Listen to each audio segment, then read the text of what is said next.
अमुक तमुक आमचे कार्यकर्ते जे आहेत त्यांना उत्तर देतात, सगळ्यांना उत्तर देता येणं शक्य नाही. पण सगळ्यांची मागणी आहे की तुम्ही आमच्याकडे या, आमच्या शहरात या, आमच्या जिल्ह्यात या, आमच्या राज्यात या. सगळ्यांची मागणी सुरू झाली. कधी कधी अशा काही गोष्टी होतात, एखादी घटना अशी घडते की सगळी माणसं जी आहे शांत असलेली माणसं एकदम पेटून उठतात. तसाच प्रकार जो आहे आज मला राज्यामध्ये दिसतो आहे. आपण जरी पेटवून जरी उठला तरी आपण पेटवी करायची नाही. मी तर काल परवा सुद्धा सांगितलं की तुमच्या मनाचं दुःख आहे, तुमच्या मनात जो एक निषेध जाहीर करायचा जरूर करा, पण शिवीगाळ नको, जोडे मारा अमुक तमुक काहीही नको. काय गरज आहे त्याची? ही माणसं त्यांना समजतं काय चाललंय ते. ठीक आहे, राज्य करताना सगळ्यांना समजतं काय चाललंय. रोज सकाळी 8 वाजता जे आहे ना राज्यात काय काय चाललं त्याचं ब्रीफिंग जे आहे ना मुख्यमंत्र्यांपासून होतंय सगळ्यांना, काय काय कुठे कुठे काय काय झालंय. त्याच्यामुळे ती काळजी तुम्ही करू नका. तुम्ही तुमचा निषेध दाखवता, त्याच्यामध्ये थोडासा संयम पण ठेवायला पाहिजे. आणि हेही तुम्ही लक्षात घ्या की आपल्याबरोबर तसे मागासवर्गीय, दलित आहेत, आदिवासी आहेत, मुसलमान आहेत, त्याप्रमाणे मराठा समाजाचे सुद्धा कार्यकर्ते आहेत. इथे सुद्धा अनेक बसलेले आहेत. इथे सुद्धा माझ्या समोर वरती आणि खाली बसलेले आहेत.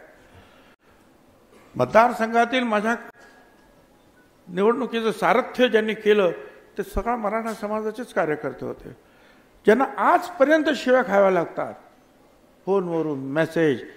आणि आता परत आणखी मग काय झालं तुमच्या भुजबळांचं वगैरे सगळेच काय डोळ्यामध्ये अश्रू त्यांच्या येतात. मोठी मोठी माणसं आहेत.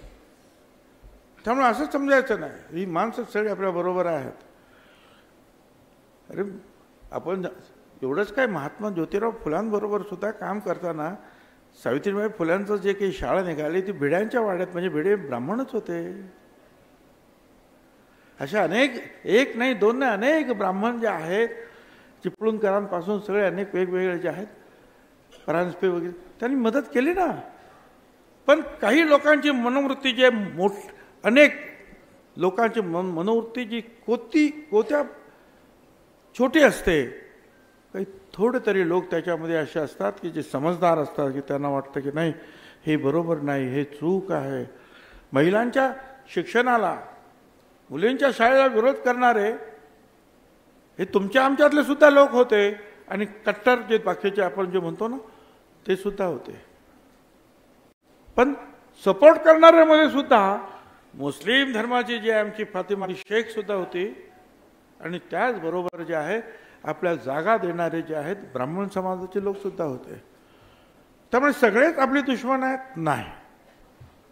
आपले दुश्मन जे एका आमच्या विरोधात आम्हाला संपवायला निघालेले आहेत त्यांना आमचा विरोध आहे. ज्यांना हे समतेचं चक्र उलटं फिरवायचं आहे त्यांना माझा विरोध आहे. जात-पात नष्ट करण्यासाठी आम्ही प्रयत्न करतो आहोत. शेवटी आरक्षण हे असं आहे काय आणि कशासाठी आहे? मी ते किती वेळा सांगितलं. आरक्षणाने एका दिवसात, एका वर्षात, 5 वर्षामध्ये सगळे प्रश्न सुटत नाहीत. आणि सगळे प्रश्न सुटले असते तर आमचे दलित आणि आदिवासींना एवढ्या मोठ्या प्रमाणावर लोक